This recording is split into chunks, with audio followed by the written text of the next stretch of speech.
Hello everyone. These are indeed very challenging times for economic forecasting. At first, COVID-19 was largely downplayed by major governments around the globe to be only a regional epidemic. It has now, however, gripped the entire world's attention due to a very rapid and exponential spread. In this period, there's been a flurry of policymaker responses aiming to curb the negative impact of the lockdown on the real economy. And while lockdowns and social distancing measures are absolutely necessary for the containment of the pandemic in the initial stages and can limit economic losses in the long run, the large-scale isolation of populations globally has dire implications for economic activity in the short term. There is a heightened sense of uncertainty playing out around the evolution of the spread of the virus, and as a result, we have decided to approach economic forecasting by mapping out some broad economic scenarios which we see as plausible in the coming months.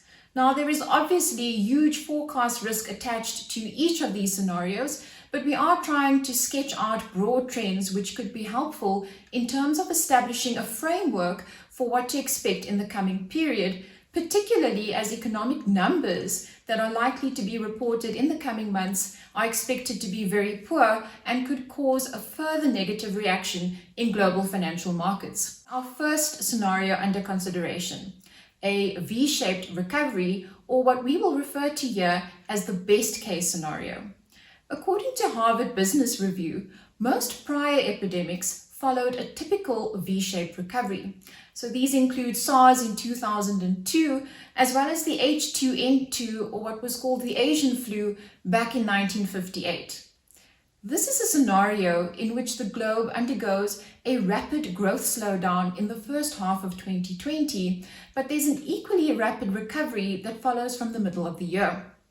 In this scenario, we assume the virus spread is contained by the middle of the year, either through some pharmaceutical breakthrough or just highly effective government measures in order to contain the spread of the virus. In this scenario, we assume that quarantines are lifted quite quickly and are not resumed later on. In this V-shaped recovery, you will still likely see massive intra-quarter volatility, but the annual rate will largely absorb the short-lived growth shock. This strong rebound in the economy is largely based off the premise of strong public health structures and highly effective policy responses. We show that even though growth outcomes bounce quite nicely into 2021, these growth outcomes are likely to remain significantly lower than the long-term historical averages, particularly when looking at the advanced economies. In a V-shaped scenario, growth in South Africa is likely to continue to suffer from electricity shortages, weak consumer and business sentiment, and the lockdown, which will add to the negative hit to discretionary spend and business output. We show that SA ends up with a sizable growth contraction in 2020 as both exports and domestic demand are hit. Now, with regards to inflation in South Africa, even though the rand is initially weaker, the plunge in international oil prices and very little rand pass-through from retailers to the end consumer likely means that inflation will stay well within the target band in the medium term. So this would leave the Reserve Bank with room to cut interest rates by another 100 basis points in our view in 2020. In this environment, South Africa's current account deficit ratio is likely to remain quite close to its long-term average of around 3%, but unfortunately, South Africa's fiscal deficit ratio is expected to deteriorate into high single digits. Revenue collection is likely to be quite strained in this scenario, and achieving the planned wage bill cuts may prove to be quite tricky. In this scenario, we see Standard & Poor's adding to SA's sovereign debt woes by downgrading South Africa even further. We outline our base case scenario, or what we call the U-shaped recovery. In this base case scenario, we consider a peak in the rate of COVID-19 related fatalities occurring in the third quarter of 2020. Global supply chain disruptions will likely linger in the third quarter and only start to fade by the fourth quarter of the year. Now, under this U-shaped recovery, all the efforts that have been made by central banks and governments globally are only likely to benefit growth from the fourth quarter of the year after lockdowns and social distancing measures are relaxed. We show that we expect global growth to sink to negative 2.3% in this scenario before recovering to 2.9% in 2021. Some areas in the economy are likely to experience a permanent loss in demand, such as tourism, the hospitality industry, and even the airline industry. However, other discretionary spending sectors, such as cars or furniture, could see a deferral of demand until after the crisis. Although there are signs that activity is resuming in most regions in China, inventories are still likely to be quite low, and there may still be a shortage of critical inputs. The difficulty in determining the timing as well as the extent of that demand rebound may also send very confusing signals to the manufacturing sector for some time yet. You can see that the hit to growth is much larger in 2020, particularly in the United States as well as Europe. In our base case, we also assume a significant hit to growth in South Africa. We show that growth is likely to contract by around 5% in 2020 on the extension in the lockdown. Very muted confidence levels will weigh on the consumer as well as on investment spending, while weak global demand will continue to stifle export growth. Even though the weakness in the currency is set to persist for a little bit longer in our base case, demand remains very fragile, and as such, retailers will remain hesitant to pass on the costs of a more depreciated currency. We expect inflation to average around the lower end of the inflation target band in 2020 and to remain well within target in 2021. We would also expect the Reserve Bank to cut interest rates more aggressively in 2020 and 2021, leaving interest rates at around 3% by early of next year. Now, with lower demand compressing imports, we would generally expect a narrowing of the current account deficit, but pressure would remain very high on South Africa's fiscal deficit, which is likely to climb into the early teens in this scenario. We would also then anticipate further downgrades by the three major rating agencies, but on a staggered basis.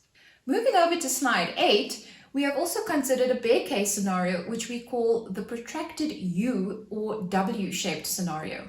Now, in this bear case scenario, we assume that there is a second wave of COVID-19 that flares up across the globe. This would mean that quarantine measures are extended to more regions and extended for longer. This scenario could also entail new cases emerging in other parts of the world, which could drag out the peak in global infection rates. In this scenario, we would see global supply chain disruptions re-emerging, and this would prolong the downturn in local demand as well as exports. Ultimately, this would affect corporate profitability very negatively, and we would likely see corporate credit risks rising as a consequence. We highlight a range of potential growth outcomes under this protracted U or W-shaped scenario. Looking back at history, we have seen a protracted U-shaped recovery in the 1970s in the United States, when unemployment and inflation remained high for a number of years. Similarly, the United States economy experienced a double dip, or what we call a W-shaped recovery, in the 1980s. Now, in this scenario, the negative growth outcomes for the United States and Europe, as you can see on slide 9, are quite extensive. A higher disease burden would place their healthcare systems under significant strain in this scenario. Supply chain disruptions would be more extensive, and a much wider range of the economy would be impacted. The downturn in this bear case scenario would be prolonged. This would force governments and central banks to step up their stimulus efforts, but households could remain wary of spending on discretionary items and may even opt to increase their savings instead in this scenario. Firms would likely delay investment spend and would be hesitant to hire new workers and may even shed a large number of their current workforce. As such, the global economy then suffers under second-round effects from the virus outbreak.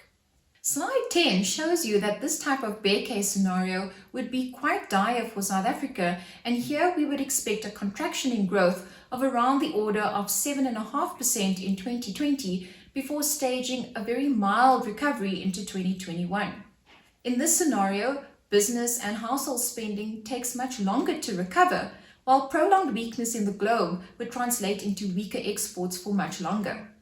Now, even though the rand is expected to remain on the back foot in this scenario for both 2020 and 2021, demand is so weak that inflation remains subdued. The Reserve Bank in this scenario would be forced to consider deeper cuts in the interest rate. In our view, the current account deficit would narrow significantly in this scenario as imports start to compress on very weak demand. However, South Africa's fiscal deficit would soar into the high teens on much weaker growth outcomes. Further, sovereign rating downgrades would also follow a lot quicker in this scenario. Lastly, we consider a tail risk scenario, which we call the L-shaped recovery, but this holds a very low probability in our view. In this scenario, the spread of the virus continues for up to a year, policy responses prove largely inadequate, and we enter what we call a new normal. This outcome would be very similar to the Great Depression, where a much deeper and much longer recession results in firm bankruptcies and wide-scale employee layoffs. So how do we handle investments at a time like this? While investment returns will be negatively affected in the short term by this destructive effect of COVID-19 on growth asset classes, history has actually shown us that long-term returns are largely unaffected by these kinds of events. As such, we encourage all our clients to stay invested throughout all market cycles, rather than to try to attempt to time markets at a time like this when there's a virus outbreak. Although investors often feel the behavioral urge to at least do something to their portfolios during uncertain times, history has provided us with the most prudent and lucrative investment strategy to actually stay invested. Thank you for your time and good luck out there.